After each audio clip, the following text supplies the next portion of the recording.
भारत देश में सन 1857 की जो क्रांति हुई थी, इस क्रांति के विषय में पिछले कई वर्षों से मैं कुछ दस्तावेज एकत्रित करता रहा हूँ, उनका अभ्यास करता रहा हूँ, आज भी कर रहा हूँ और ये जानने और समझने की कोशिश करता रहा हूँ कि 1857 की जो क्रांति हुई थी वो क्यों हुई थी, कैसे हुई थी, उसके परिणाम कहाँ तक गए थे और उस क्रांति ने हमारे देश में ऐसा क्या उथल पुथल मचाया जो अंग्रेजों को भारत छोड़कर चला जाना पड़ा, जबकि अंग्रेजों की इच्छा बिल्कुल नहीं थी भारत को छोड़ने की। और दुनिया के 71 से ज्यादा देशों में जिन अंग्रेजों का साम्राज्य चलता था, जिन देशों के साम्राज्य के बारे में कहा जाता था कि अंग्रेजों का साम्राज्य का सूरज कभी डूबता नहीं है, एक देश में सूरज डूबता है तो दूसरे देश में उग जाता है, ऐसे अंग्रेज जिन्होंने बहुत गहराई से जड़ें जमाई थी हमारे देश में, आखिर 1857 की क्रांति के बाद क्यों इस देश से जाने के लिए मजबूर हो गई। ये सब कुछ गंभीर प्रश्न है जिनको मैं आपके साथ मिलकर आज के इस व्याख्यान के माध्यम से समझने की कोशिश करूंगा। और जो भी थोड़े बहुत दस्तावेज मैंने देखे हैं अंग्रेजों की संसद की लाइब्रेरी में, हाउस ऑफ कॉमन्स में, हाउस ऑफ लॉर्ड्स की लाइब्रेरी में, भारत के जो आर्काइव्स हैं, जो यहाँ के अभिलेखागार हैं, वहां पर जो दस्तावेज रखे हैं, अन्य कई पुस्तकालय हैं हमारे देश के, वहां पर जो 1857 के बारे में दस्तावेज रखे हैं, उनके कुछ संदर्भ आज के इस व्याख्यान में देने की कोशिश करूंगा। हमारे देश में 1857 का जो स्वाधीनता संग्राम हुआ, ये सबसे अनोखा और सबसे प्रबल था। और इसकी शुरुआत कहाँ से हुई, तो सारे भारत के इतिहासकार और अंग्रेजी इतिहासकार भी इस बात को अब मानते हैं कि इस 1857 के स्वाधीनता संग्राम की शुरुआत 29 मार्च 1857 को हुई।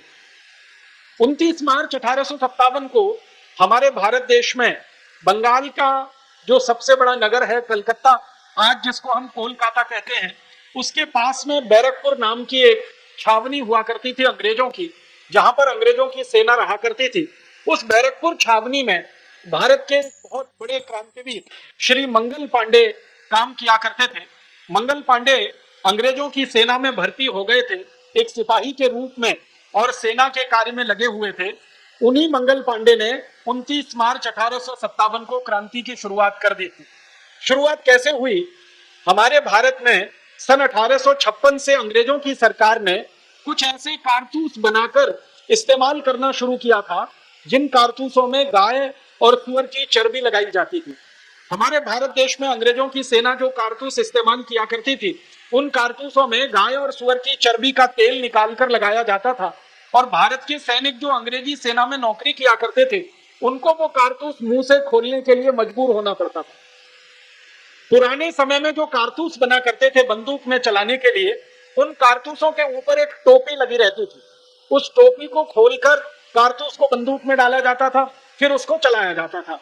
वो जो टोपी लगाई जाती थी कारतूस की, उस टोपी को आसानी से लगाया जा सके और आसानी से निकाला जा सके, उसके लिए चिकनाई की जरूरत पड़ती थी, तेल की जरूरत पड़ती थी। और 1856 के आसपास सबसे सस्ती चिकनाई जो भारत में मिलती थी, सबसे सस्ती और सबसे आसानी से जो चिकनाई भारत में मिलती थी, वो गाय के मांस में से निकाला हुआ तेल होता था, सुअर के मांस में से निकाला हुआ तेल होता था। 1 किलो चिकनाई गाय के मांस में से निकाली हुई 4 आने में मिल जाया करती थी। 4 आने किलो, 4 आना आप समझते हैं 16 आने का 1 रुपया हुआ करता था। उस 16 आने के रुपए का 4 आना हिस्सा, तो 4 आने में 1 किलो चिकनाई मिल जाती थी, गाय के मांस में से निकाली गई, और लगभग 4 आने में ही मिल जाती थी सुअर के मांस में से निकाली हुई। अंग्रेजों की सरकार इन चिकनाइयों का इस्तेमाल कारतूस की टोपी को लगाने में और वो टोपी मुंह से खोली जाए तो आसानी से निकल जाए, इसके लिए प्रयोग किया करती थी। अंग्रेजों ने जब ये कारतूस इस्तेमाल करना शुरू किया तो भारत के जो सैनिक अंग्रेजों की सेना में नौकरी किया करते थे, उनको इस बात पर बहुत आपत्ति हुई और कई सैनिकों ने अपना विरोध दर्ज कराया अंग्रेजी शासकों के सामने, अंग्रेजी सेना के बड़े अधिकारियों के सामने। दुर्भाग्य यह हुआ कि जब भी भारतीय सैनिकों ने यह विरोध दर्ज कराया कि हमको गाय की चर्बी के कारतूस मुंह से खोलने पड़ते हैं, तो अंग्रेजों के जो फौजी अफसर हुआ करते थे, उन्होंने इस शिकायत पर कोई ध्यान नहीं दिया और इन्होंने इसको कोई महत्व भी नहीं दिया। कारण क्या था? कारण यह था कि अंग्रेज खुद गाय का मांस खाते थे और अंग्रेजी सेना का एक बड़ा हिस्सा प्रतिदिन गाय का मांस खाया करता था। अंग्रेजी सेना के बहुत बड़े हिस्से में सुअर का भी मांस खाया जाता था। आप जानते हैं अंग्रेज आए थे यूरोप के इलाके से, और यूरोप के इलाके में गाय का मांस खाना सामान्य बात है, सुअर का मांस खाना और भी सामान्य बात है। दो ही तरह के मांस पूरे यूरोप और अमेरिका में खाए जाते हैं। एक मांस को बीफ कहते हैं अंग्रेजी में, बीफ माने गाय का मांस, और एक मांस को पोर्क कहते हैं, पोर्क माने सुअर का मांस। तो बीफ और पोर्क खाने वाले अंग्रेज थे, गाय का भी मांस खाते थे, सुअर का भी मांस खाते थे। उनके लिए ये कोई महत्व की बात नहीं थी कि गाय का मांस और सुअर का मांस किसी कारतूस में लगा दिया जाए और उस कारतूस को मुंह से खोलना पड़े। उनके लिए तो ये सामान्य बात थी, क्योंकि वो खाया करते थे। लेकिन भारत के जो सैनिक थे, भारत के जो नागरिक थे और अंग्रेजी सेना में काम करते थे, उनके लिए यह बहुत आपत्तिजनक था। जो हिंदू थे और भारतीय थे, उनके लिए यह आपत्तिजनक था कि गाय का मांस कारतूस पे लगाया जा रहा है, और जो मुसलमान थे और भारतीय थे, उनके लिए यह आपत्तिजनक था कि सुअर का मांस लगाया जा रहा है। इसलिए भारत के सैनिकों ने यह सवाल उठाना शुरू किया सन 1856 से, लेकिन अंग्रेजों के किसी भी अधिकारी ने इस पर ध्यान नहीं दिया। जिन भारतीय सैनिकों ने आपत्ति उठाई थी इन कारतूसों के सवाल पर, उनमें से एक भारतीय सैनिक थे अमर शहीद मंगल पांडे, जिनका नाम हम बड़े आदर से और सम्मान से लेते हैं।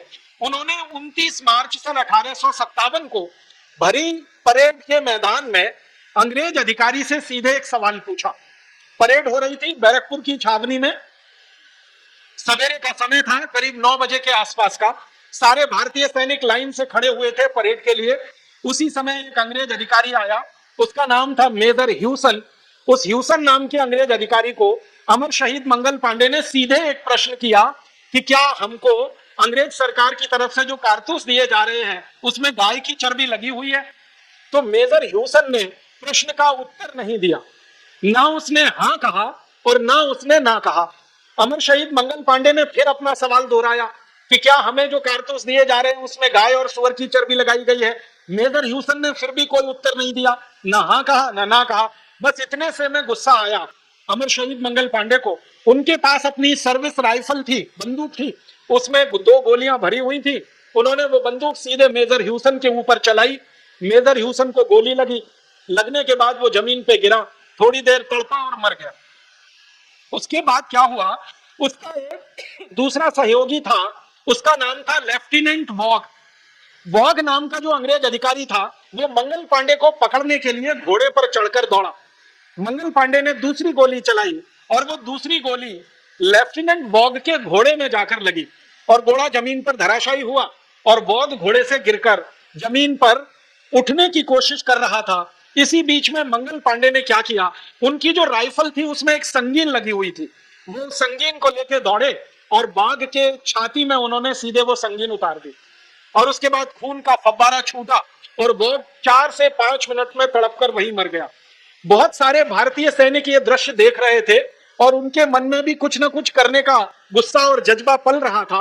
उसी समय मंगल पांडे ने सभी क्रांतिकारी भारतीय सैनिकों को ललकारते हुए कहा कि इन अंग्रेजों ने हमारा धर्म भ्रष्ट किया है, इन अंग्रेजों ने हमारा देश हमसे छीन लिया है, इन अंग्रेजों ने हमारी आजादी हमसे छीन ली है, इन अंग्रेजों ने हमारी स्वतंत्रता का हरण किया है, इन अंग्रेजों ने हमारी संस्कृति का नाश किया है, इन अंग्रेजों ने भारत की लूट की है। इस तरह का एक लंबा सा भाषण लगभग 15 से 20 मिनट का अमर शहीद मंगल पांडे ने दिया। भारतीय सैनिकों में थोड़ा सा क्रोध पैदा हुआ, लेकिन उसी समय अंग्रेजों के एक बड़े अधिकारी को इसकी जानकारी हो गई कि मेजर जनरल ह्यूसन और उसके बाद लेफ्टिनेंट वॉग ये दोनों मारे जा चुके हैं और अमर शहीद मंगल पांडे ने गोली चलाई है। तो अंग्रेजों की एक बड़ी फौज आई और उस बड़ी फौज ने मंगल पांडे को पकड़ने के लिए प्रयास शुरू किया। मंगल पांडे ने अपनी राइफल का कारतूस भरने का जो समय था वो समय का इस्तेमाल ना करते हुए राइफल में आगे जो संगीन निकली रहती है, जो तलवार की धार की तरह से काम करती है, उसका सदुपयोग करना शुरू किया और उस राइफल को तलवार की तरह से चलाते हुए उन्होंने कई अंग्रेज सैनिकों के गले काटे, कई अंग्रेज सैनिकों को घायल कर दिया। अंत में मंगल पांडे पकड़ लिए गए, अंग्रेजों ने उनको गिरफ्तार कर लिया। गिरफ्तार करने के बाद उनका कोर्ट मार्शल हुआ और कोर्ट मार्शल करीब 10 दिन तक चला। 10वें दिन उनको फांसी की सजा सुना दी गई और 8 अप्रैल 1857 को बैरकपुर की छावनी में अमर शहीद मंगल पांडे को अंग्रेजों ने फांसी पर चढ़ा दिया। समस्या यह हुई थी उस समय कि मंगल पांडे को फांसी देने के लिए कोई तैयार नहीं था। फांसी की घोषणा हो चुकी थी लेकिन उनको फांसी देने के लिए कोई तैयार नहीं था। जितने भी जल्लाद अंग्रेजों की सेना में उस समय नौकरी करते थे बैरकपुर की छावनी में, सबने मना कर दिया कि हम मंगल पांडे को फांसी पर नहीं चढ़ाएंगे। तो अंग्रेजों के सामने समस्या ये खड़ी हुई कि फांसी की सजा तो होनी है, अब जल्लाद कोई तैयार नहीं है, तो क्या किया जाए। तो अंग्रेजों ने कलकत्ता से फिर कुछ दूसरे जल्लादों को मंगवाया। उन जल्लादों को बहुत ज्यादा पैसे का लालच दिया गया, और न सिर्फ पैसे का लालच दिया गया बल्कि उनको बहुत ज्यादा बड़ी तरक्की मिल जाएगी सेना में, फौज में, उनके बच्चों को जिंदगी भर के लिए फौज में नौकरी मिलेगी और पेंशन की व्यवस्था की जाएगी उनके लिए। ऐसे लालच के साथ 4 जल्लाद कलकत्ता से बुलाए गए। उन जल्लादों ने 8 अप्रैल 1857 को अमर शहीद मंगल पांडे को फांसी पर चढ़ाया। ये दृश्य जब भारतीय सैनिकों ने देखा कि मंगल पांडे का कोई कसूर नहीं था, फिर भी अंग्रेजों ने उनको फांसी पर चढ़ा दिया, उन्होंने एक सीधा सा प्रश्न पूछा था कि क्या कारतूस में गाय और सुअर की चर्बी लगाई जाती है। इस सीधे सवाल का जवाब न देकर अंग्रेजों ने झूठ मूठ में कोर्ट मार्शल करके मंगल पांडे को फांसी दे दी है। तो भारत के सैनिक जो उस छावनी में रहते थे उनमें बहुत गुस्सा और विद्रोह पैदा हो गया, और बहुत अच्छा एक काम उन सैनिकों ने मिलकर कर लिया। करीब 1100 से ज्यादा भारतीय सैनिकों ने मंगल पांडे की फांसी होने के थोड़ी देर के बाद ही एक संकल्प कर लिया कि अब हम इस गुलामी की नौकरी को छोड़ देंगे, इन अंग्रेजी फौज की नौकरी को हम अब नहीं करेंगे, क्योंकि ना जाने हमारे साथ ऐसा कब क्या हो जाए जो मंगल पांडे के साथ हुआ। तो 1100 से ज्यादा भारतीय सैनिकों ने नौकरी छोड़ दी। वहां से वो जुलूस बनाकर थोड़ी दूर तक पैदल चलकर गए। बैरकपुर में जहां पर यह घटना घटित हुई थी उससे थोड़ी दूर पर गंगा नदी बहती है। ये गंगा नदी के बारे में आप सभी जानते हैं, इनका उद्गम स्थान गंगा नदी का गंगोत्री है, लेकिन अंतिम स्थान गंगा सागर है। गंगा सागर से पहले कलकत्ता पड़ता है, कलकत्ता के नजदीक में बैरकपुर है। तो बैरकपुर छावनी से ये 1100 सैनिक निकले और जुलूस की शक्ल में अंग्रेजी सेना की जो वर्दी उनको मिली थी वो उन्होंने फाड़ के फेंक दी। उनको जो टोपियां दी गई थी वो टोपियां उतार के उन्होंने फेंक दी। उनको छाती पर लगाने के लिए बैज मिलते थे अंग्रेजों की सेना में, वो बैज उन्होंने नोच कर फेंक दिए। अपनी साधारण भारतीय पोशाकों में वो तैयार होकर गंगा नदी के किनारे गए और सभी ने गंगा जल अपनी अंजुली में भरा, और अंजुली में गंगा जल भर के उन्होंने एक संकल्प किया कि जिन अंग्रेजों ने भारत की गाय को काटा है, जिन अंग्रेजों ने भारत में हिंदू मुसलमानों के बीच में वैमनस्य बढ़ाया है, जिन अंग्रेजों ने आजादी को भारत का समाप्त कर दिया है, सभ्यता संस्कृति का नाश किया है, इन अंग्रेजों को अब हम भारत में रहने नहीं देंगे और इन अंग्रेजों को भारत से भगाकर ही दम लेंगे। बस यहीं से क्रांति की शुरुआत हो गई। ये जो 1100 सैनिक थे, इन्होंने 4-4, 5-5 सैनिकों के समूह बनाए और पूरे देश में इन्होंने उत्तर दक्षिण पूर्व पश्चिम फैल जाने का फैसला किया, और ये समूह पूरे देश में फैल गए। इन समूहों में जो सैनिक थे, इन सैनिकों का भविष्य जो है कोई बहुत निश्चित नहीं था, लेकिन देशभक्ति का ज्वार उनमें इतना तीव्र था कि उन्होंने अपने भविष्य की परवाह न करते हुए, अपने परिवार और बीवी बच्चों की परवाह न करते हुए गांव-गांव जाना शुरू किया और अंग्रेजों के खिलाफ जो कुछ उन्होंने फौज में देखा था वो गांव में जाकर सुनाना शुरू किया। अंग्रेज कैसे गाय काटते हैं और गाय का मांस किस तरह से खाया जाता है, अंग्रेज कैसे सुअर काटते हैं और सुअरों का मांस किस तरह से खाते हैं, फिर किस तरह से भारतीय सैनिकों का अपमान करते हैं, भारतीय धर्म और संस्कृति का कैसे मजाक उड़ाते हैं, भारत के लोगों की जो मान्यताएं हैं उन पर कैसे फिक्री कसते हैं, ये सब बातें इन सैनिक समूहों ने गांव-गांव जाकर कहना जब शुरू किया तो धीरे धीरे गांव में ऐसा माहौल बनने लगा, शहरों में ऐसा माहौल बनने लगा कि अंग्रेजों के खिलाफ कोई बड़ी बगावत हो जाए। एक तरफ ये सैनिक थे जो सेना की नौकरी छोड़कर अंग्रेजों के खिलाफ गांव-गांव घूम रहे थे, दूसरी तरफ हमारे इस देश के एक महान तपस्वी संत परम पूजनीय महर्षि दयानंद थे, जिन्होंने भारत के साधारण से लोगों के बीच में जाकर अंग्रेजों के खिलाफ एक बड़ा माहौल बनाना उस समय शुरू किया हुआ था। ये जो सैनिक थे जो सेना छोड़कर भारत में आजादी की लड़ाई के लिए लग गए थे, ये पूर्वी भारत और दक्षिण भारत में ज्यादा घूम रहे थे। परम पूजनीय महर्षि दयानंद और उनके जो सहयोगी थे वो उत्तर भारत में काफी बड़े पैमाने पर प्रचार प्रसार में लगे हुए थे। उनके बहुत सारे साधु संत सन्यासी फकीर इस पूरे उत्तर भारत में गांव-गांव घूमकर अंग्रेजों के खिलाफ माहौल बनाने में और अंग्रेजों के खिलाफ कोई संगठन खड़ा करने में लगे हुए थे। दोनों का संगम हो गया। सेना में काम करने वाले भारतीय सैनिक और समाज में काम करने वाले परम पूजनीय महर्षि दयानंद के तैयार किए हुए सैनिक, ये दोनों जब मिले तो इसमें से विस्फोट हो गया, और ये विस्फोट हुआ इसी मेरठ की पवित्र भूमि पर जहां हम बैठे हैं। जब उत्तर भारत के महर्षि दयानंद सरस्वती के सहयोगी और उनके शिक्षित और दीक्षित शिष्यों ने और दक्षिण भारत पूर्वी भारत से आए हुए इन सैनिकों ने एक दूसरे के संवादों से, एक दूसरे की बातों से मन में जब बड़े संकल्प कर लिए, तो उस संकल्प का पहला प्रादुर्भाव इस मेरठ की भूमि पर हुआ 10 मई 1857 को। हुआ क्या था, मेरठ में एक घटना घटित हुई थी। आप जानते हैं बैरकपुर जैसे बड़ी छावनी थी, वैसे ही मेरठ भी अंग्रेजों की सबसे बड़ी छावनी थी उत्तर भारत में। उत्तर भारत में अंग्रेजों की दो ही सबसे बड़ी छावनियां हुआ करती थी, एक तो अंबाला, जिसको आज अंबाला कैंट कहा जाता है, और दूसरा था ये मेरठ। ये मेरठ कैंट का पूरा इलाका अंग्रेजों की छावनी का इलाका था। इस अंग्रेजी छावनी में 6 मई 1857 को बहुत सारे भारतीय सैनिकों ने अंग्रेजी अधिकारियों को कारतूस इस्तेमाल करने से मना कर दिया था। 6 मई 1857 को यहाँ मेरठ कैंट में परेड हो रही थी। उस परेड में भारतीय सैनिक जो अंग्रेजों की फौज में नौकरी करते थे, उनको ये कारतूस दिए गए इस्तेमाल करने के लिए, और आदेश मिला कि इन कारतूसों को चलाओ। तो भारतीय सैनिकों ने वो कारतूस चलाने से मना कर दिया। 6 मई 1857 को ये कारतूस चलाने से जब सैनिकों ने मना किया, तो अंग्रेज अधिकारियों के कान खड़े हो गए और उनको ये समझ में आने लगा कि बैरकपुर में जो घटना घटित हुई है अमर शहीद मंगल पांडे की बगावत और क्रांति के रूप में, वो शायद मेरठ में भी घटित हो सकती है। वैसा ही कुछ मेरठ में भी हो सकता है।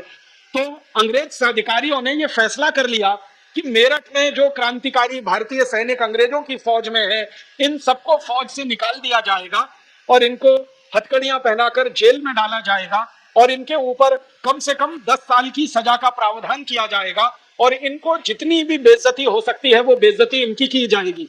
6 मई 1857 को अंग्रेजों ने यह तय कर लिया और 9 मई 1857 को सवेरे करीब 9, साढ़े 9 बजे मेरठ कैंट में 90 से ज्यादा भारतीय सैनिकों को फौज में से निकालने का आदेश सुना दिया गया, क्योंकि वो 90 सैनिक थे जिन्होंने ये कारतूस इस्तेमाल करने से मना कर दिया था। फिर उसके बाद अंग्रेजी अधिकारियों ने ये घोषणा कर दी कि इन सभी सैनिकों को हथकड़ियां पहना दी जाए, इनके कपड़े उतारे जाएं, इनकी टोपियां उतारी जाएं, इनके बैज छीन लिए जाए और इनको हाथ को पीछे बांधकर इनकी नंगे शरीर से परेड निकाली जाए। भारतीय सैनिकों का ये अपमान बहुत ज्यादा उन्होंने 9 मई को कर दिया। सभी सैनिकों के कपड़े उतार लिए, उनके हाथ पीछे बांध दिए, हाथों में हथकड़ियां, पैर में बेड़ियां, और उनका परेड मैदान में जुलूस निकलवा दिया। तो जो दूसरे भारतीय सैनिक इस घटना को देख रहे थे, उनके मन में बहुत गुस्सा पैदा हुआ और उन सैनिकों ने अपने गुस्से का उस समय तक तो कोई इजहार नहीं किया, उस समय तक तो गुस्से को उन्होंने प्रकट नहीं किया। लेकिन शाम को करीब 5 बजे के आसपास जो भारतीय सैनिक गुस्सा प्रकट करने की कोशिश कर रहे थे, वो मेरठ शहर के बाजार में निकले कुछ सामान आदि खरीदने के लिए। तो बाजार में कई महिलाओं ने उनके ऊपर बहुत कठोर टिप्पणियां कर दी। कई माताओं ने, बहनों ने उनको ये कहा कि तुम्हारे जो सहयोगी रहे, तुम्हारे जो भाई रहे, अंग्रेजों ने ऐसे 90 से ज्यादा भारतीय सैनिकों का जो अपमान किया है, उनकी वर्दियां उतारी है, उनको शरीर नंगा करके उनकी परेड निकाली है, उनको जो है हथकड़ी और बेड़ियां डालकर उनके साथ जो दुर्व्यवहार किया है, तुम कैसे भारतवासी हो, अपने भाइयों के इस अपमान पर चुपचाप बैठे हो। तो सैनिकों का गुस्सा भड़क गया। वो लौटकर वापस आए बाजार से। आपात एक मीटिंग उन्होंने बुलाई और उस मीटिंग में ये तय कर लिया कि कल सवेरे 10 बजे, 10 मई को सवेरे 10 बजे, ये घटना है 9 मई की, उन्होंने संकल्प किया कि अगले दिन सवेरे 10 बजे हम कुछ ऐसा बड़ा काम करेंगे जिससे अंग्रेज भी कांपेंगे और अंग्रेजों की सरकार के कान खड़े हो जाएंगे। अगले दिन सवेरे 10 मई को संयोग से रविवार का दिन था और रविवार के दिन आप सभी जानते हैं अंग्रेजों की सरकार के जो अंग्रेजी सैनिक थे वो चर्च जाया करते थे और चर्च जाना उनके लिए बहुत जरूरी बना दिया गया था। हमारे देश में एक अंग्रेज अधिकारी हुआ करता था, उसका नाम था वेलेस्ली।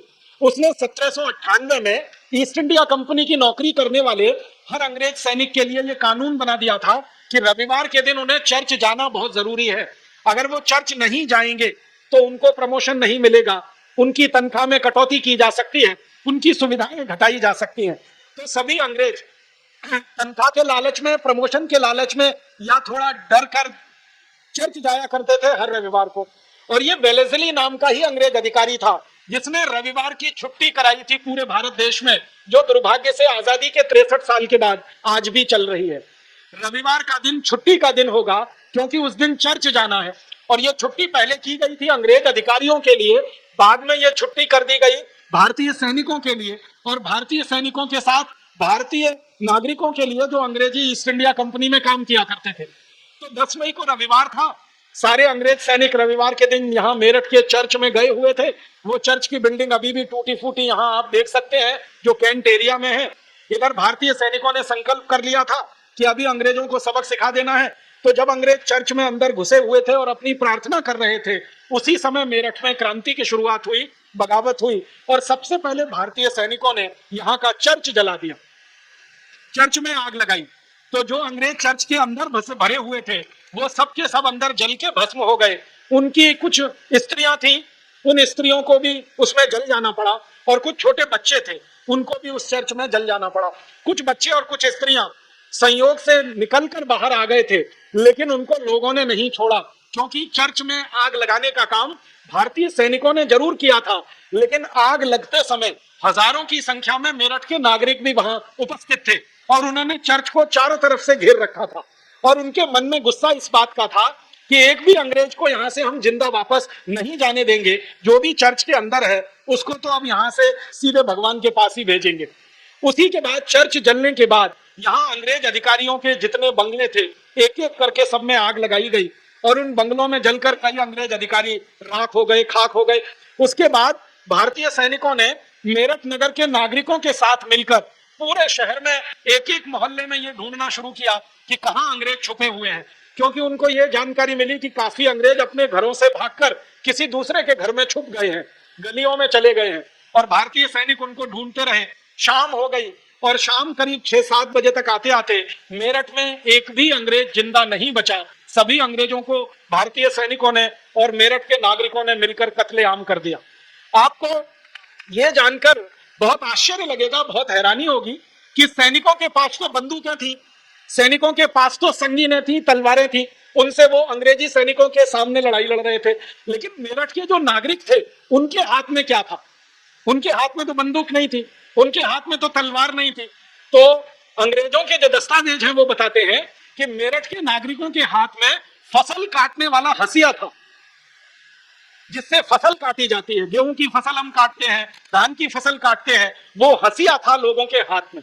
और उस हंसियों को लेकर माताएं बहनें सड़क पर और भाई भी सड़क पर घूम रहे थे और जहां कोई अंग्रेज मिलता था गर्दन उसकी हंसिये से काटते। सैनिकों के पास तो बंदूकें थी, तलवारें थी चलाने के लिए, लेकिन साधारण नागरिकों के हाथ में तो हंसिया था। कुछ साधारण नागरिकों के बारे में अंग्रेज दस्तावेज बताते हैं, अंग्रेजी दस्तावेज, कि उनके हाथ में खुरपी थी, खुरपा था, हंसिया था। ऐसी चीजों को लेकर ये सारे नागरिक इकट्ठे हुए थे। और सबसे ज्यादा आश्चर्य में डालने वाली जो बात है वो ये कि अंग्रेज इतिहासकारों ने जब इन नागरिकों के बारे में जानकारी लेने की कोशिश की तो पता चला कि मेरठ के आसपास के लगभग 40 से ज्यादा गांवों के लोग इकट्ठे हुए थे अंग्रेजों से बदला लेने के लिए। इन 40 गांवों की पूरी सूची है, हाउस ऑफ कॉमन्स की लाइब्रेरी में रखी हुई है। ये सब गांव मेरठ के आसपास के गांव हैं। कुछ गांव हैं जो मेरठ से मुजफ्फरनगर के बीच में है और कुछ गांव हैं जो मेरठ से मोदी नगर के बीच में है। इन 40 गांव के नागरिकों की संख्या हजारों में थी जिन्होंने अंग्रेजों को यहाँ से कत्लेआम करा दिया। उसके बाद रात हो गई, एक भी अंग्रेज जिंदा नहीं बचा। तो भारतीय सैनिकों ने तय कर लिया कि अब क्या करना है। तो अब उन्होंने कहा दिल्ली चलना और दिल्ली चलकर अंग्रेजों का जो मुख्य केंद्र है उस पर कब्जा करना। तो लगभग 2000 भारतीय सैनिक, उनके साथ कुछ भारतीय नागरिक जो सामान्य नागरिक थे, गांव से इकट्ठे होकर आए थे।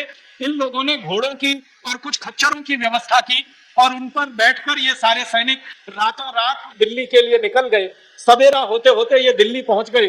11 मई को 1857 के साल में दिल्ली में 2000 मेरठ के सैनिक जो भारतीय सैनिक थे और 1500 से ज्यादा लोग जो गांव के सामान्य नागरिक थे, इन्होंने दिल्ली में प्रवेश किया। दिल्ली में उस समय बहादुर शाह जफर की सेना के कई सैनिक थे जो अंग्रेजों से लड़ाई लड़ने की कसमसाहट तो रखते थे, लेकिन उनका जो बादशाह था, राजा बहादुर शाह जफर, वो लड़ने को तैयार नहीं था। बहादुर शाह जफर कभी भी अंग्रेजों से लड़ने को तैयार नहीं हुआ। हमेशा उसके मन में ये दुविधा रही कि मैं अंग्रेजों से लड़ूं या अंग्रेजों से मित्रता करूं, अंग्रेजों से लड़ने में फायदा है या मित्रता करने में फायदा है। और दूसरा उसका दुर्भाग्य ये था कि उसके आसपास के जो सहयोगी थे वो हमेशा बहादुर शाह जफर को यह समझाया करते थे कि अंग्रेजों से दोस्ती करने में ही फायदा है, लड़ने में कोई फायदा नहीं। जैसे बहादुर शाह जफर की एक पत्नी थी जिसका नाम था जीनत महल, वो हमेशा बादशाह बहादुर शाह जफर को यही कहा करती थी कि अंग्रेजों से लड़ाई लड़के तो कुछ मिलने वाला नहीं है, इनसे दोस्ती रखेंगे तो शायद हमें कुछ मिल जाएगा। तो क्या मिल जाएगा? जीनत महल का एक लड़का था जो बहादुर शाह जफर से पैदा हुआ था। जीनत महल चाहती थी कि बहादुर शाह जफर के मरने के बाद ये उसका लड़का यहाँ का बादशाह बने और उसके नाम से पूरी बादशाहत चले। जीनत महल के मन में ये जो छोटा सा स्वार्थ था, इस स्वार्थ के चलते उसने कभी भी राजा बहादुर शाह को अंग्रेजों से लड़ने नहीं दिया। लेकिन राजा बहादुर शाह की जो सेना थी वो अंग्रेजों से लड़ना चाहते थे। सेना में जो सैनिक थे वो अंग्रेजों के पूरी तरह से खिलाफ थे। तो हुआ ये कि जब मेरठ के सैनिक वहां पहुंचे और इन्होंने बहादुर शाह जफर के महल में जाकर ये जानकारी दी, महल माने लाल किला, लाल किले में बहादुर शाह जफर रहा करता था, वही उसके महल के रूप में इस्तेमाल हुआ करता था। तो सैनिकों ने जाकर ये सूचना दी कि मेरठ में तो क्रांति हो गई है और अब वो क्रांति दिल्ली में हमें करनी है। तो बहादुर शाह जफर के सारे सैनिक मेरठ के सैनिकों के साथ आकर गले मिले और उन्होंने कहा कि हमें तो क्रांति दिल्ली में भी करनी है, राजा माने तो अच्छा है, नहीं माने तो हम तो क्रांति करेंगे। अब मेरठ के सैनिक, दिल्ली के सैनिक इकट्ठे होकर बहादुर शाह जफर के पास पहुंचे। बहादुर शाह जफर ने बहुत देर तक सोचते हुए कहा ना हाँ ना ना। एक स्पष्ट रूप से हाँ भी नहीं कह रहा था, दूसरी तरफ से ना भी नहीं कह रहा था। फिर मेरठ के सैनिकों ने बादशाह को कहा कि देखो, आप अगर लड़ाई लड़ो हमारे साथ तब आपका नाम इतिहास में रहेगा, नहीं लड़ोगे तो हम तो लड़ने ही वाले हैं और वैसे भी आप मारे जाओगे। अंग्रेज आपको हमारा जासूस कहेंगे और जिंदा नहीं रहने देंगे और हम आपको अब बिना लड़ाई लड़े छोड़ेंगे नहीं। इसलिए आप राजी राजी आते हो हमारे साथ तो अच्छा है, नहीं तो बेराजी हम आपको ले ही लेंगे अपने साथ। बहादुर शाह जफर ये सुनकर थोड़ा परेशान हो गया। फिर उसने मेरठ के सैनिकों से कहा कि भाई मेरे पास तो राजा की पदवी भी नहीं है, ये तो अंग्रेजों ने छीन ली है। मैं तो नाम का राजा हूँ, ना मेरा कोई कानून यहाँ चलता है, ना मेरा कोई हुक्म मानता है, ना मेरे पास पैसे हैं, ना मेरे पास कोई धन दौलत है। मैं तो गरीबी में जीवन बिता रहा हूँ, मैं तो आपको तनख्वाह भी नहीं दे सकता, पगार नहीं दे सकता। तो मेरठ के सैनिकों ने कहा कि हम तनख्वाह और नौकरी के लिए लड़ाई नहीं लड़ रहे, हम देश की आजादी के लिए लड़ाई लड़ रहे हैं, अंग्रेजों से आजाद कराना है देश को, इसके लिए लड़ रहे हैं। और हम आपसे वेतन मांगने नहीं आए, वेतन के लिए हमें जो जरूरत पड़ेगी वो हम उसका इंतजाम कर लेंगे, आप तो बस घोषणा करो कि हमें अंग्रेजों के खिलाफ युद्ध शुरू करना है। तो बहादुर शाह जफर ने मेरठ के सैनिकों के दबाव में, दिल्ली के सैनिकों के दबाव में घोषणा कर दी और उस घोषणा का बहुत बड़ा असर हुआ। पूरी दिल्ली में 50,000 से ज्यादा सैनिक इकट्ठे हो गए, पूरी दिल्ली। आप देखो, मेरठ से 2000 सैनिक गए थे और लगभग 1500 साधारण लोग गए थे। इन्होंने दिल्ली में घूम घूम कर 2-3 दिनों के अंदर 50,000 से ज्यादा सैनिकों को इकट्ठा कर लिया और उन 50,000 सैनिकों ने इकट्ठा होकर अंग्रेजों के ऊपर धावा बोल दिया। अंग्रेजों का सबसे बड़ा गढ़ उस जमाने में दिल्ली में हुआ करता था दरियागंज का इलाका। ये जो दरियागंज आज आपको दिखाई देता है, ये पूरा अंग्रेजों का गढ़ हुआ करता था। अंग्रेजों के सारे बड़े अधिकारी इसी दरियागंज इलाके में रहा करते थे। अंग्रेजों के जितने बड़े ऑफिसेस थे, कार्यालय थे, वो दरियागंज इलाके में चला करते थे। अंग्रेजों का एक बड़ा चर्च दरियागंज में था, वो आज भी है। एक हॉस्पिटल हुआ करता था, वो आज भी है। और अंग्रेजों की सरकार जो मुद्रा बनाती थी, सिक्का छापती थी, उसका छापा खाना भी दरियागंज में ही हुआ करता था। और अंग्रेजों का एक बहुत बड़ा अखबार निकलता था उस जमाने में, उसकी प्रिंटिंग प्रेस भी दरियागंज में। मानी दरियागंज सबसे महत्वपूर्ण इलाका था अंग्रेजों का। तो इन मेरठ के सैनिकों ने और दिल्ली के सैनिकों ने मिलकर दरियागंज पर ही धावा बोला। और आपको ये जानकर बड़ी हैरानी होगी कि एक दिन पूरा और आधा दिन अगले दिन, माने 1.5 दिन के अंदर मेरठ के सैनिकों ने और दिल्ली के सैनिकों ने मिलकर 11,000 से ज्यादा अंग्रेजों को खत्म कर दिया। दिल्ली 1.5 दिन के अंदर 11,000 अंग्रेज सैनिक मारे गए। और जब इतने बड़े पैमाने पर अंग्रेजों का कत्लेआम दिल्ली में हुआ तो फिर पूरे भारत में इसकी एक लहर शुरू हो गई। दिल्ली की खबर जहां जहां तक पहुंची, वहां वहां तक अंग्रेजों का कत्लेआम शुरू हो गया। दिल्ली से खबर निकली, 1.5 दिन में दिल्ली आजाद हो गई अंग्रेजों की गुलामी से। आप कल्पना कर सकते हैं, अंग्रेजों की सत्ता का सबसे बड़ा केंद्र, एक दिन पूरा और आधा दिन, माने 36 घंटे में पूरा दिल्ली आजाद था अंग्रेजों की गुलामी से। यूनियन जैक दिल्ली में जहां जहां था सब जलाकर क्रांतिकारियों ने फेंक दिया था और हर जगह भारत का झंडा दिल्ली में लहरा गया था। दिल्ली से खबर अलीगढ़ पहुंची, अलीगढ़ से मेरठ, माफ करना, एटा पहुंची, एटा से इटावा पहुंची, इटावा से मैनपुरी पहुंची, मैनपुरी से कानपुर पहुंची, कानपुर से लखनऊ पहुंची, लखनऊ से आगे आगे खबर पहुंचती रही। और एक दूसरा क्षेत्र था कि दिल्ली से खबर मुरादाबाद पहुंची, मुरादाबाद से बरेली पहुंची, बरेली से शाहजहांपुर पहुंची, तो एक अलीगढ़ की दिशा में और एक बरेली की दिशा में, दोनों तरफ जगह जगह अंग्रेजों के खिलाफ भारत के नागरिकों ने, सैनिकों ने जो मोर्चाबंदी की है, और उसका जो वर्णन है वो अद्भुत है।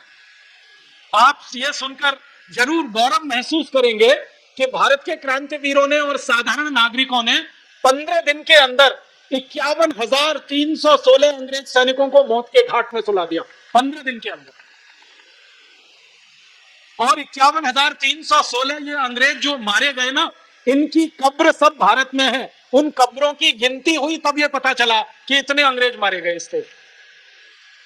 और ये अंग्रेज जो मारे गए, आपको ये भी सुनकर हैरानी होगी कि कुल जो अंग्रेज भारत में थे 1857 में, उन अंग्रेजों की संख्या 51,630 थी और 51,316 मारे गए, माने लगभग 300 अंग्रेज जिंदा बचे। और जो जिंदा बचे उनकी जो डायरियां उन्होंने लिखी हैं, जो अंग्रेज जिंदा बच गए 1857 की क्रांति में, वो पढ़े तो हंसी आती है। अंग्रेजों ने लिखा कि हम इसलिए जिंदा बच गए कि हमने अपने शरीर पर कोयले की राख मल ली थी और हम काले दिखने लगे थे, इसलिए भारतवासियों ने हमको छोड़ दिया और ये समझकर छोड़ दिया कि ये तो अपने ही व्यक्ति है, क्योंकि शरीर पर काली पोती हुई थी। कई अंग्रेजों ने अपनी डायरियों में लिखा है कि हम इसलिए जिंदा बच गए कि हमने फकीरों का वेश धारण कर लिया, और हमारे देश में कहा जाता है फकीरों को मारना नहीं, तो वो इसलिए जिंदा हो गए, बच गए कि फकीरों का वेश धारण किया। कुछ अंग्रेजों ने अपनी डायरियों में लिखा है कि वो इसलिए जिंदा बच गए कि उन्होंने साधु संत का चोला ओढ़ लिया। और कई अंग्रेज, कम से कम 250 से ज्यादा अंग्रेजों ने अपनी डायरी में इस बात को स्वीकार किया है कि उनके पास जो भी कपड़े थे, उस कपड़े को सबसे पहले उन्होंने नारंगी रंग में रंगा, क्योंकि ये नारंगी रंग भारत में श्रद्धा का, सम्मान का प्रतीक है। और अंग्रेजों को लगा कि जिंदा बचने के लिए इस नारंगी की शरण में ही जाना पड़ेगा, भगवा ही लेना पड़ेगा। तो अंग्रेजों ने अपने कपड़े भगवा रंग में रंग लिए और उन कपड़ों को उन्होंने पहन लिया, और भारतीय लोगों ने उनको छोड़ दिया, उनके ऊपर दया दिखाई। लेकिन जो अंग्रेज छूट गए वही हमारे लिए खतरनाक साबित हो गए। ये छूटे हुए अंग्रेज, ये बचे हुए अंग्रेज किसी तरह से भारत से इंग्लैंड वापस चले गए, और लंदन वापस जाने के बाद इन्होंने जो कहानी सुनाई तो ब्रिटिश पार्लियामेंट परेशान हो गई। और ब्रिटिश पार्लियामेंट में यह तय किया गया कि भारत जैसा देश अगर हमारे हाथ से निकल गया तब तो सारी दुनिया के देश हमारे हाथ से निकल जाएंगे। ब्रिटिश पार्लियामेंट में सबसे महत्वपूर्ण जो बहस हुई भारत के बारे में, वो 1857 1 सितंबर के दिन हुई। 1 सितंबर 1857 को ब्रिटिश पार्लियामेंट के हाउस ऑफ कॉमन्स और हाउस ऑफ लॉर्ड्स दोनों की संयुक्त बैठक हुई। लोकसभा और राज्यसभा की संयुक्त बैठक हुई। इस संयुक्त बैठक में सबसे बड़ा प्रश्न था कि भारत आजाद हुआ तो क्या होगा, भारत हमारे हाथों से निकल गया तो क्या होगा। सारे अंग्रेज अधिकारियों का एक मत से यह कहना था कि अगर भारत हमारे हाथ से निकल गया तो दुनिया के 70 देश हमारे हाथ से निकल जाएंगे, क्योंकि ये भारत के रास्ते पे ही चल पड़ जाएंगे और भारत के तरीके से ही अपने यहाँ बगावत करके, क्रांति करके आजादी हासिल करेंगे। इसलिए भारत को वापस अपने कब्जे में लाना है, भारत को फिर से गुलाम बनाना है, भारत पर फिर से अंग्रेजों का शासन स्थापित कराना है, इसके लिए कुछ किया जाए। तो ब्रिटिश पार्लियामेंट में अंग्रेजों की संसद ने एक स्वर से तय किया कि दोबारा से बहुत बड़ी सेना फिर भारत में भेजी जाए और उस सेना की ताकत से भारत को फिर गुलाम बनाने के काम में लगा जाए। उसी समय में संयोग कुछ ऐसा हुआ कि अंग्रेजों का एक बड़ा युद्ध चीन के साथ होने वाला था, और अंग्रेजों का जो युद्ध चीन के साथ होने वाला था, उस युद्ध में अंग्रेजों ने चीन को हराने के लिए बहुत बड़ी सेना तैयार कराई हुई थी। वो पूरी सेना उन्होंने भारत के लिए रवाना कर दी। और एक दूसरा संयोग उस समय यह भी हुआ कि अंग्रेजों की ईरान के साथ एक बड़ी लड़ाई उसी समय खत्म हुई थी, जिस लड़ाई में ईरान हार गया था, अंग्रेज जीत गए थे, और अंग्रेजों ने ईरान पर वैसे ही कब्जा कर लिया था जैसे भारत पर कब्जा किया हुआ था। तो ईरान में जो अंग्रेजी फौज थी और चीन के लिए जो फौज उन्होंने तैयार की हुई थी, इन दोनों फौजों को भारत में भेजने का फैसला किया गया। लेकिन जब संसद में यह बात आई कि भारत में ये अंग्रेजी फौज अगर जाएगी तो इसकी कुल संख्या कितनी हो सकती है, तो ईरान से आने वाली अंग्रेज फौज और चीन के खिलाफ लड़ने वाली अंग्रेज फौज, दोनों की संख्या जोड़ी गई तो कुल मिलाकर 64,000 के आसपास वो संख्या निकल रही थी। तो ब्रिटिश पार्लियामेंट में बहस इस बात की हो रही थी कि ये 64,000 अंग्रेज सैनिक आखिर भारत में जाकर कितनी देर लड़ेंगे, क्योंकि 51,316 अंग्रेजों को तो भारतवासियों ने 15 दिन में ही खत्म कर दिया था। तो अंग्रेजों की चिंता इस बात की थी कि हमारे 64,000 के आसपास सैनिक हैं, ये कितने दिन लड़ पाएंगे, कितना मुकाबला कर पाएंगे। तो एक अंग्रेज अधिकारी हुआ करता था उस समय ब्रिटिश पार्लियामेंट में, वो मेंबर ऑफ पार्लियामेंट था, उसका नाम था विलियम विल्बरफोर्स। उसने एक सुझाव दिया और वो सुझाव हमारे लिए बहुत तकलीफ का कारण बन गया। विल्बरफोर्स ने ब्रिटिश पार्लियामेंट में कहा कि हमारे अंग्रेज सैनिक कभी भी भारत को दोबारा जीत नहीं पाएंगे। इसको आपको ध्यान से सुनने की जरूरत है। विल्बरफोर्स कह रहा है ब्रिटिश पार्लियामेंट में कि हमारे अंग्रेज सैनिक कभी भी भारत को दोबारा जीत नहीं पाएंगे। क्यों? तो वो कहता है कि भारत का एक सैनिक 10 अंग्रेजों को मार के गिरा देता है। भारत का एक सैनिक 10 अंग्रेज सैनिकों पर भारी पड़ता है। और विल्बरफोर्स कहता है कि जो भारतीय सैनिक अंग्रेजों की सेना में भारत में काम कर रहे हैं, इन्हीं की संख्या 2,64,000 से ज्यादा है। अगर वो ही लड़ गए इन अंग्रेजों से तो ये तो काम तमाम इनका 2-3 दिन में ही हो जाएगा। तो क्या करें, कोई और योजना बताओ। तो विल्बरफोर्स कहता है कि एक योजना है कि भारत में कुछ राजा महाराजा ऐसे हैं जो अंग्रेजों से वफादारी कर सकते हैं। कई ऐसे भारत के राजा महाराजा हैं जो अंग्रेजों से दोस्ती कर सकते हैं। कई ऐसे राजा महाराजा हैं जो अंग्रेजों के सहयोगी बन सकते हैं। इन राजा महाराजाओं से मदद ली जाए और इनसे सैनिक लिए जाएं, उनके साथ अंग्रेज सैनिक मिले और तब भारत पर दोबारा हमला किया जाए। तो ब्रिटिश पार्लियामेंट में लिस्ट बनाई गई कि बताओ कौन कौन से राजा महाराजा हैं भारत में जो अंग्रेजों की मदद कर सकते हैं, जो अंग्रेजों से सहयोग कर सकते हैं, जो अंग्रेजों से दोस्ती कर सकते हैं और भारत के अपने ही नागरिकों के खिलाफ लड़ सकते हैं। मुझे बहुत अफसोस है और बहुत दुख है ये कहते हुए कि जब ब्रिटिश पार्लियामेंट में सूची बनना शुरू हुआ तो जो ब्रिटिश अधिकारी भारत में नौकरी करके वापस गए थे, आप तो जानते हैं ईस्ट इंडिया कंपनी तो भारत में 1750 से बंगाल में काबिज हो चुकी थी और 1750 से 1857 करीब करीब 105-6 साल में जो अंग्रेजों ने यहाँ नौकरी की थी, ये अंग्रेज यहाँ से वापस गए थे। इन अंग्रेजों को पूछा जाने लगा कि तुम बताओ कौन राजा है जो भारत की बहुत मदद कर सकता है, कौन ऐसा सामंत है, कौन ऐसा जागीरदार है, कौन ऐसा ताल्लुकेदार है जो भारत में भारतीयों के खिलाफ लड़े और अंग्रेजों की मदद करे। तो सबसे पहला नाम जो ब्रिटिश पार्लियामेंट में आया, बहुत शर्म आती है मुझे वो नाम लेने के लिए, वो नाम था जीवाजी राव सिंधिया। अंग्रेजों की संसद में सारे अंग्रेज सांसदों ने एक स्वर से ये कहा कि भारत में हमें सबसे अच्छा कोई मित्र मिल सकता है तो वो जीवाजी राव सिंधिया है। जीवाजी राव सिंधिया का मतलब आप जानते हैं, माधवराव सिंधिया के परिवार के लोग, विजया राजे सिंधिया के परिवार के लोग, वसुंधरा राजे सिंधिया के परिवार के लोग, ये सिंधिया परिवार अंग्रेजों का सबसे वफादार परिवार इस देश में रहा है। और अंग्रेजों की संसद में इनका नाम आया कि ये हमारी सबसे ज्यादा मदद करेंगे। तो अंग्रेजों की संसद ने तय किया कि जीवाजी राव सिंधिया को पत्र लिखा जाए अंग्रेजी सरकार की तरफ से। तो जीवाजी राव सिंधिया को पत्र लिखा गया। फिर पूछा गया कि दूसरा कौन राजा है भारत का जो मदद करेगा अंग्रेजों की। तो दूसरा नाम आया, वो बहुत शर्मनाक है, वो नाम भी पटियाला के जो महाराजा हुआ करते थे, कैप्टन अमरिंदर सिंह का नाम आप सभी जानते हैं, जो पंजाब में बहुत लंबे समय तक मुख्यमंत्री रहे। इनके खानदान का नाम आया कि ये जो पटियाला का राजघराना है ये अंग्रेजों की सबसे ज्यादा मदद करेगा। फिर तीसरा नाम आया वो निजाम हैदराबाद का। आप जानते हैं हैदराबाद रियासत थी और वो रियासत सालार जंग नाम के एक व्यक्ति के कंट्रोल में थी जिसको निजाम हैदराबाद कहा जाता था। तो निजाम हैदराबाद का तीसरा नाम आया कि ये भी अंग्रेजों की मदद कर सकते हैं। चौथा नाम आया जींद का एक महाराजा हुआ करता था।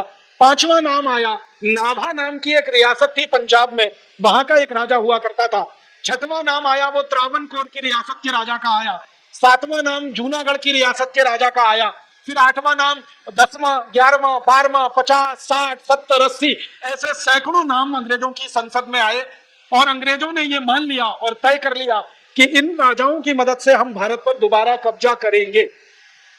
क्योंकि अंग्रेजों के पास तो सैनिक थे नहीं जो लड़ते, 64,000 कुल सैनिक उनके पास थे और उन सैनिकों का क्या हाल होता वो अंग्रेजों को अंदाजा था। तब ये चिट्ठियां लिखी गई और भारत के इन राजाओं से संपर्क किया गया।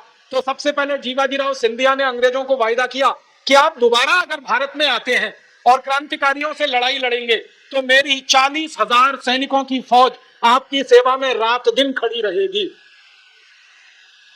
और न सिर्फ 40,000 सैनिकों की फौज अंग्रेजों की सेवा में खड़ी रहेगी, बल्कि जीवाजी राव सिंधिया ने कहा कि 1 करोड़ से ज्यादा स्वर्ण मुद्राएं अंग्रेजों को मैं भेंट करूंगा अगर अंग्रेज वापस भारत में आएंगे तो 1 करोड़ स्वर्ण मुद्राएं और 40,000 सैनिकों का वायदा जीवाजीराव सिंधिया ने अंग्रेजों से किया। इसी तरह पटियाला के महाराजा ने वायदा किया, इसी तरह जींद के महाराजा ने वायदा किया, इसी तरह से नाभा के महाराजा ने वायदा किया।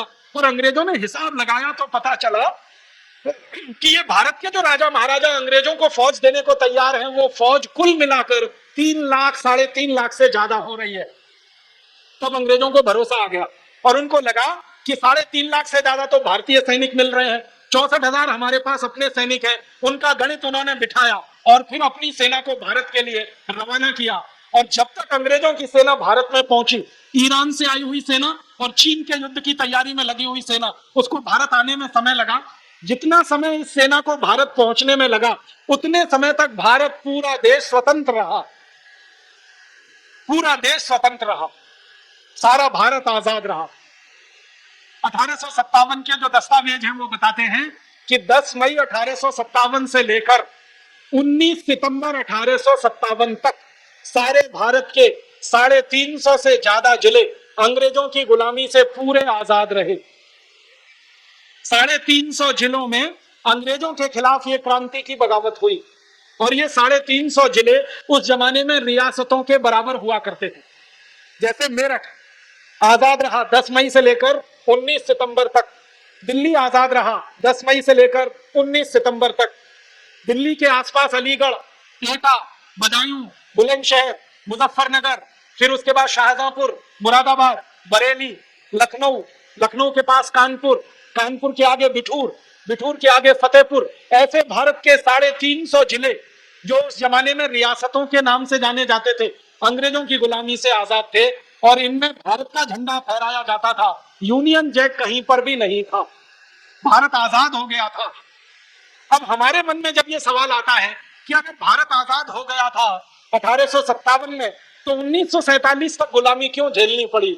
ये 1947 तक की गुलामी भारत के उन गद्दार राजा महाराजाओं के कारण झेलनी पड़ी जो अंग्रेजों से मिल गए थे और क्रांतिकारियों का विरोध कर रहे थे। जीवाजीराव सिंधिया जैसे भारत के ऐसे 60 से ज्यादा राजा महाराजा थे जिन्होंने अंग्रेजों की हाँ में हाँ मिलाई थी और अपनी सेना अंग्रेजों के समर्थन में भेजी थी।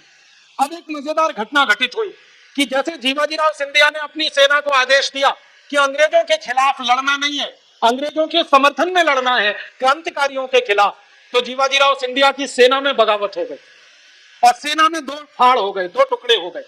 एक हिस्सा सेना का भारत के क्रांतिकारियों के साथ मिल गया, दूसरा हिस्सा राजा की वफादारी में अंग्रेजों के साथ चला गया। जो हिस्सा जीवाजीराव सिंधिया की सेना का क्रांतिकारियों के साथ मिल गया, उस हिस्से का नेतृत्व किया महारानी झांसी लक्ष्मीबाई ने और तात्या टोपे ने। वही सेना थी जिसकी मदद से झांसी रानी लक्ष्मीबाई ने युद्ध लड़ा और तात्या टोपे अंग्रेजों के खिलाफ 8 महीने तक सतत युद्ध करते रहे। भारत के क्रांतिकारियों में सबसे ज्यादा लंबे समय तक अंग्रेजों से लड़ाई जिन्होंने लड़ी है, उनका नाम है तात्या टोपे। 8 महीने तक लगातार अंग्रेजों से लड़ाई लड़ी उन्होंने। और उनके सैनिक कौन थे? वही सैनिक थे जो जीवाजीराव सिंधिया के आदेश पर अंग्रेजों के साथ नहीं मिले, क्रांतिकारियों के साथ मिल गए। उन्हीं सैनिकों की मदद से झांसी रानी लक्ष्मीबाई ने अंग्रेजों को बार बार युद्ध में परास्त किया और बार बार अंग्रेजों ने मुंह की खाई। और आपको मालूम है, एक समय तो ऐसा आया कि झांसी की रानी लक्ष्मीबाई ने जीवाजीराव सिंधिया को ग्वालियर, सिर्फ ग्वालियर पर चला, बल्कि ग्वालियर के आसपास के बहुत बड़े इलाके में, जिसको गुना, शिवपुरी, अशोकनगर, ये पूरा इलाका महारानी झांसी लक्ष्मीबाई के कंट्रोल में था। अंग्रेजों की गुलामी से ये पूरा इलाका आजाद था। अगर आप आज बुंदेलखंड के नक्शे को देखना चाहें, जिसको हम बुंदेलखंड कहते हैं आज, ये पूरा बुंदेलखंड झांसी रानी लक्ष्मीबाई के राज्य के रियासत में आ गया था अंग्रेजों से आजाद होने के बाद। ये बहुत जबरदस्त संग्राम झांसी की रानी का अंग्रेजों के साथ हुआ था। आप तो सभी जानते हैं, झांसी रानी लक्ष्मीबाई ने अंग्रेजों के हर युद्ध में अंग्रेजों को पराजित किया था, एक युद्ध को छोड़कर। अंग्रेजों ने जब जब झांसी पर हमला किया, कभी भी अंग्रेज झांसी को जीत नहीं पाए। एक आखिरी युद्ध अंग्रेजों ने 1858 में जो लड़ा था, उसी में उनकी विजय हुई थी। 1857 में तो एक भी युद्ध में वो जीत नहीं पाए थे। इधर नाना साहब पेशवा, जो कानपुर के पास बिठूर में रहा करते थे, उन्होंने बहुत बड़ा संगठन खड़ा कर रखा था अंग्रेजों के खिलाफ लड़ने का। और नाना साहब पेशवा के जो सहयोगी और दूत थे, उन्होंने पूरे अवध प्रांत में क्रांति की मशाल जलाई हुई थी। तात्या टोपे, नाना साहब पेशवा, झांसी की रानी लक्ष्मीबाई और इनके सहयोगियों की पूरी जो सूची है, इस सूची में 2-3 बातें जो मैं आपको बताना चाहता हूं, जो हमारी आंखों के सामने अभी तक नहीं आ पाई है, वो ये कि एक क्रांतिकारी परिषद बनाई गई थी। उस क्रांतिकारी परिषद के अध्यक्ष थे नाना साहब पेशवा, उसके उपाध्यक्ष थे तात्या टोपे और उसकी महासचिव थी झांसी की रानी लक्ष्मीबाई। ये तीनों क्रांतिवीर अध्यक्ष, उपाध्यक्ष और महासचिव की भूमिका में थे। और उस क्रांतिकारी परिषद के कार्यकर्ताओं की संख्या सारे देश में लाखों में थी। अंग्रेज इतिहासकारों ने इस संख्या का अनुमान लगाया है, एग्जैक्ट तो वो नहीं कहते, लेकिन वो कहते हैं कि अनुमान के हिसाब से इस क्रांतिकारी परिषद में सारे देश के लगभग 4.5 करोड़ लोग जुड़े हुए थे। पूरे देश में 4.5 करोड़ लोग जुड़े हुए थे। अब आप इसका अंदाजा ऐसे लगाइए, एक अंग्रेज इतिहासकार हुआ, उसका नाम है चार्ल्स बॉल। एक दूसरा अंग्रेज इतिहासकार हुआ, उसका नाम है ट्रेवेलियन। और एक तीसरा अंग्रेज इतिहासकार हुआ जॉन केई। इन तीनों ने असेसमेंट किया है, इन तीनों ने अनुमान लगाया कि 1857 में भारत में जो क्रांति हुई उसमें कितने लोग शामिल थे। तो इन तीनों का अनुमान लगभग 4.5 करोड़ के आसपास का है कि 4.5 करोड़ भारतवासी अंग्रेजों के खिलाफ इस 1857 की लड़ाई में थे। इनमें से 7,32,780 क्रांतिकारी थे जो लीडरशिप में थे, जो नेतृत्व में थे, और बाकी जो भारतवासी थे वो सब उनके सहयोगी की भूमिका में थे। तो 7,32,780 जो थे, उनमें से एक थे नाना साहब पेशवा, उनमें से एक थे तात्या टोपे, उनमें से एक थी महारानी झांसी लक्ष्मीबाई, उनमें से एक थी महारानी अवंतीबाई, उनमें से एक थी गजमाला, रानी गजमाला। ऐसे 7,32,780 क्रांतिकारी थे। इनमें कुछ हिंदू थे और कुछ मुसलमान भी थे। मुसलमान जो लीडरशिप में बड़े लोग थे इस देश में, उनमें से एक थे मौलवी लियाकत अली, एक दूसरे थे मौलवी अजीमुल्ला। ये अजीमुल्ला जो व्यक्ति थे, ये तात्या टोपे के सबसे खास व्यक्ति बताए जाते हैं। तात्या टोपे उनको अपना राइट हैंड कहा करते थे, दाहिना हाथ कहा करते थे, और अजीमुल्ला को नाना साहब पेशवा भी अपना दाहिना हाथ मानते थे। तो नाना साहब पेशवा और तात्या टोपे के साथ कंधे से कंधा मिलकर लड़ने वाले अजीमुल्ला, ऐसे लियाकत अली, ये 2 बड़े मुस्लिम भाई थे। और इसके अलावा हजारों की संख्या में मस्जिदों में अजान पढ़ने वाले साधारण से लेकर असाधारण लोग भी थे। कुछ इनमें महिलाएं भी थी, कुछ इनमें पुरुष भी थे। इस 1857 की क्रांति के बारे में 3-4 विशेष बातें मुझे आपके सामने लानी है। वो ये कि हिंदू और मुसलमान दोनों साथ में लड़ रहे थे, स्त्री और पुरुष दोनों लगभग बराबर की संख्या में लड़ रहे थे। अगर 4.5 करोड़ भारतवासी अंग्रेजों से लड़ रहे थे, तो इनमें 2 करोड़ से ज्यादा महिलाएं थी पूरे भारत में। और 350 स्थानों पर जो लड़ाई हुई है अंग्रेजों से, उन लड़ाइयों का जो वर्णन अंग्रेजों के दस्तावेजों में है, उस वर्णन को पढ़ने के बाद मैं अभिभूत हो गया ये जानकर कि भाइयों के साथ बहनें कंधे से कंधा मिलाकर लड़ रही थी। और लड़ाई कैसे चलती थी? जैसे भाई बंदूक चलाते थे तो बहनें बंदूकों में कारतूस भरने का काम किया करती थी। भाई गोला चलाते थे तोप से, तो बहनें तोप को खींचकर ले जाने के काम में लगा करते थे। उस जमाने में तोपें जो होती थी वो बैलगाड़ी पे रख के ले जाई जाती थी, और बैलगाड़ी में 2 बैल और उसके साथ एक बहन होती थी जो तोप को ले जाने के काम में बहुत मदद किया करती थी।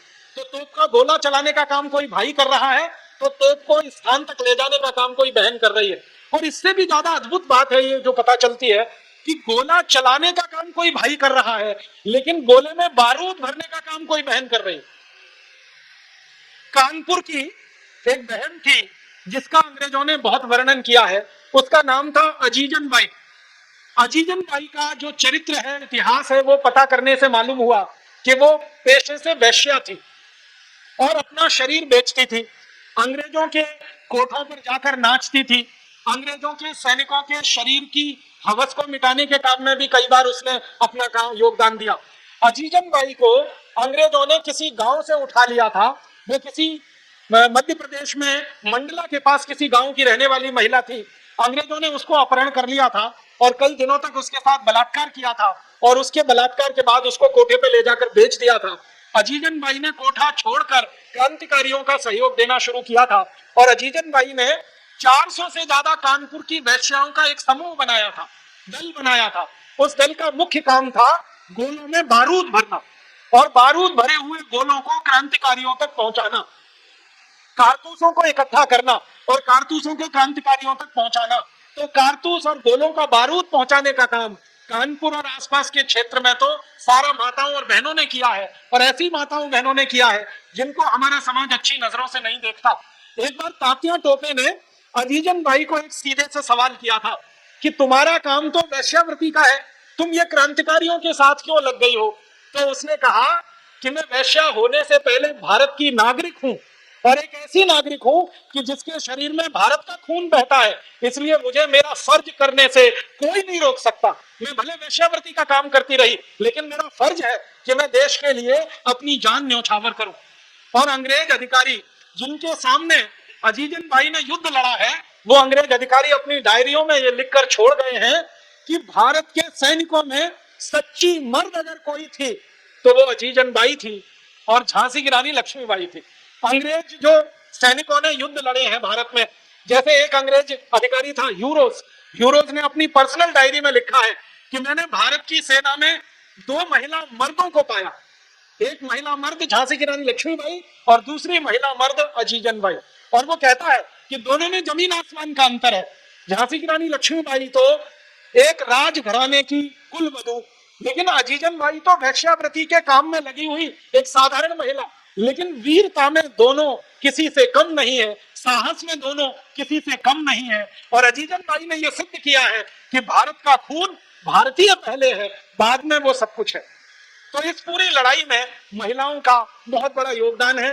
आपको सुनकर बहुत अच्छा लगेगा कि आर्य समाज के महर्षि स्वामी दयानंद की शिक्षा जो महिलाओं के लिए दी गई, जो समाज के लोगों के बीच में आई, उस शिक्षा का पूरा असर इस 1857 की लड़ाई में दिखाई देता है। परम पूजनीय महर्षि दयानंद जी उस जमाने में शायद पहले महर्षि थे जिन्होंने महिलाओं को पुरुषों के बराबर और कई कई स्थानों पर महिलाओं को पुरुषों से आगे सम्मान दिया। आप सभी जानते हैं महिला शिक्षा के लिए जितना उन्होंने इस देश में काम किया, महिलाओं के सम्मान को बढ़ाने के लिए जितना उन्होंने काम किया, वो अद्भुत है। एक जगह परम पूजनीय महर्षि दयानंद और महारानी झांसी लक्ष्मीबाई का संवाद हुआ है, और इस संवाद लेकिन 19 सितंबर के बाद भारत के कुछ जीवाजीराव सिंधिया, पटियाला घराने और जींद और नाभा घराने के गद्दार राजाओं के अंग्रेजों के साथ मिल जाने के कारण फिर अंग्रेजों ने भारत पर हमला किया। और दोबारा जब अंग्रेजों ने भारत पर हमला किया तो भारत के गांव-गांव में उन्होंने कत्लेआम मचा दिया। एक अंग्रेज अधिकारी जिसका नाम था जनरल नील, उसकी डायरी का एक वाक्य सुनाता हूं। जनरल नील कहता है कि दोबारा से जब हमने भारत पर हमला किया तो हमने किसी बुजुर्ग को नहीं छोड़ा, किसी बच्चे को नहीं छोड़ा, किसी स्त्री को नहीं छोड़ा, किसी पुरुष को नहीं छोड़ा। जो भी भारतवासी हमारे सामने आया हमने उसको खत्म कर दिया। और कैसे कैसे खत्म किया, तो जनरल नील खुद अपनी डायरी में लिख रहा है कि हम गोली मार के लोगों को खत्म करते थे, हम लोगों को जिंदा जला के मार डालते थे, हम लोगों को घोड़ों और हाथी पर बिठा के उनके गले में रस्सी का फंदा लगाया करते थे, और हाथी घोड़ों को किसी पेड़ के नीचे ले जाकर खड़ा किया करते थे, और रस्सी का फंदा पेड़ के ऊपर से खींच लिया करते थे, और हाथी और घोड़े को नीचे से भगा दिया करते थे, और लोग लटक कर मर जाया करते थे। नील कहता है कि हजारों हजारों गांव हमने नर विहीन कर दिए, नर विहीन, हजारों हजारों गांव। वो कहता है कि बिठूर में हमने जब हमला किया, बिठूर माने नाना साहब पेशवा का घर, तो कहता बिठूर में हमने जब हमला किया तो बिठूर की आबादी लगभग 24,000 की थी। उस आबादी में 3 महीने के बच्चे से लेकर 94 साल तक के बुजुर्ग हमने किसी को नहीं छोड़ा। बच्चों को हमने फुटबॉल की तरह से उछाला और गोलियों से उनको बींध दिया। बुजुर्गों को हमने झोपड़ियों में जिंदा जला दिया, घरों में जिंदा जला दिया, और जो स्त्रियां हमको मिली उन स्त्रियों के साथ हमने जो किया वो सुन नहीं सकते हम, लेकिन मैं आपको सुनाना जरूर चाहूंगा। नील अपनी डायरी में लिख रहा है कि हमें जहां भी कोई गांव में स्त्री मिलती थी भारतीय, उसके शरीर को हम नंगा करते थे, उसके कपड़े उतारते थे, उसको पूरे गांव में नंगा घुमाते थे, फिर उस स्त्री को इतना तड़पाते थे, इतना परेशान करते थे कि वो चीखती थी और हम आनंद से हंसते थे। और वो कहता है कि पता नहीं कितनी स्त्रियों के इस तनों के अग्रभाग को हम लोहे के चिमटे से दबाते थे, और तब तक दबाते थे जब तक कि उसमें से खून निकलना ना शुरू हो जाए। फिर उन स्त्रियों के साथ हम बलात्कार करते थे, और बलात्कार करने के बाद फिर उनको हम मारा करते। नील कहता है कि भारत के हजारों गांवों में हमने ये किया, और हजारों गांवों को नर विहीन कर दिया, स्त्री विहीन कर दिया, पुरुष विहीन कर दिया। और ये सब हुआ 19 सितंबर 1857 के बाद, जब अंग्रेजों ने दोबारा से भारत पर हमला किया और भारत के राजाओं ने अंग्रेजों को इस काम में मदद की। और उसके बाद ये हमले बढ़ते गए, राजाओं की सेना अंग्रेजों के साथ मिलती गई, क्रांतिकारियों की संख्या धीरे धीरे घटती गई, और एक समय आया कि 1858 1 नवंबर तक फिर से अंग्रेजों का शासन भारत पर स्थापित हो गया। 1858 1 नवंबर को अंग्रेजों का शासन जब स्थापित हुआ तो महारानी विक्टोरिया की तरफ से एक ऐलान किया गया, उस ऐलान को भारत में भेजा गया। उस ऐलान के अनुसार उन्होंने कहा कि अब भारत में कंपनी शासन नहीं चलेगा, अब भारत में अंग्रेजों की संसद का शासन चलेगा। 1857 के पहले ईस्ट इंडिया कंपनी का शासन था और 1858 के बाद सीधे अंग्रेजों का शासन आ गया। और उसके बाद जो ऐलान किया गया वो ये कि अब भारत में जो भी कुछ किया जाएगा वो कानून बनाकर किया जाएगा, और जो भी कानून बनेंगे वो अंग्रेजों की संसद में बनेंगे, और अंग्रेजों की संसद से बने हुए कानून भारत राज्य में लागू किए जाएंगे। उन कानूनों को बनाने का काम अंग्रेज करेंगे और उन कानूनों को लागू करने का काम अंग्रेजों की फौज भारत में करेगी। और उसके बाद अंग्रेजों ने इस देश में कानून बनाने शुरू किए। सबसे पहला कानून बनाया इंडियन पुलिस एक्ट, पुलिस बना दी उन्होंने। दूसरा कानून बनाया इंडियन सिविल सर्विसेज एक्ट। तीसरा कानून बनाया इस देश में उन्होंने इंडियन इनकम टैक्स एक्ट। चौथा कानून बनाया इंडियन फॉरेस्ट एक्ट। ऐसे 34,735 कानून अंग्रेजों ने बनाए 1857 की लड़ाई के बाद। और इन कानूनों का एकमात्र उद्देश्य था कि भारत में ऐसी व्यवस्था लागू करो जो दोबारा कभी अंग्रेजों के खिलाफ बगावत ना हो, दोबारा कभी अंग्रेजों के खिलाफ भारत में युद्ध ना हो, तो दोबारा भारत में अंग्रेज कभी बगावत ना सहन करें, दोबारा भारतवासी अंग्रेजों के खिलाफ बगावत ना करें। इसके लिए कानूनों की व्यवस्था अंग्रेजों ने बनाई और वो कानून इस देश में लगाए। मुझे बहुत दुख और दुर्भाग्य से आपको एक बात कहनी है, वो ये कि जो कानून 1857 की क्रांति के बाद भारत को हमेशा गुलाम बनाए रखने के लिए बनाए गए, वो कानून अब आजादी के 63 साल के बाद भी इस देश में चल रहे हैं और उन कानूनों में रत्ती भर भी कोई फेरबदल नहीं हुआ है। बड़े दुख के साथ कहना पड़ता है, 1860 का बनाया हुआ पुलिस कानून आज भी चल रहा है, 1860 का बनाया हुआ इनकम टैक्स का कानून आज भी चल रहा है, 1872 का बनाया हुआ फॉरेस्ट कानून आज भी चल रहा है। ऐसे 34,735 कानून चल रहे हैं। अब हम सब भारतवासियों को क्या करना चाहिए? मेरा एक विनम्र सुझाव है जो देकर मैं मेरा व्याख्यान खत्म करूंगा, और वो विनम्र सुझाव ये है कि जिन अंग्रेजों ने 1857 की क्रांति के बाद 34,735 कानून लगाकर भारत पर लागू किए और वो कानून आजादी के 63 साल के बाद भी वैसे के वैसे ही अगर चल रहे हैं, तो हम सब भारतवासियों को अब फिर से दोबारा 1857 जैसी ही कोई क्रांति करनी पड़ेगी, तब जाकर ये अंग्रेजों के बनाए हुए कानून इस देश में से खत्म होंगे। एक 1857 की क्रांति परम पूजनीय महर्षि दयानंद जी की प्रेरणा से शुरू हुई और अब ऐसा लगता है कि दूसरी 1857 की क्रांति आज आर्य समाज के सभी साधु संतों से और भारत के विद्वानों की प्रेरणा से शुरू होगी। और दूसरी क्रांति की शुरुआत करने में आज का यह सम्मेलन मील का पत्थर साबित होगा। ईश्वर से मैं प्रार्थना करूंगा, ईश्वर से इस बात का निवेदन करूंगा कि हम सबको उतना ही तेज, उतना ही साहस, उतनी ही धैर्य हमने आ जाए जो 1857 के क्रांतिकारियों में था, उतनी ही वीरता हमने फिर से आ जाए जो 1857 के क्रांतिकारियों में थी।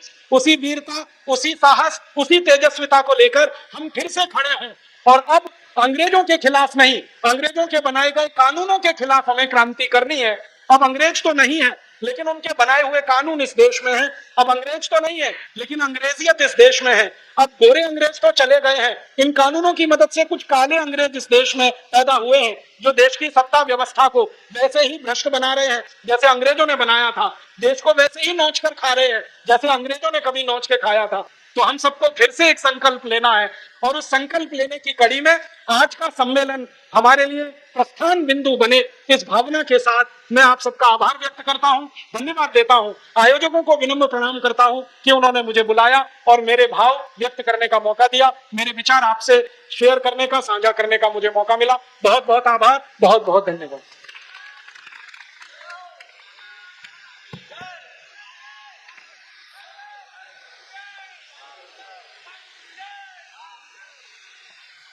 उपस्थित भाई और बहनों, अभी आप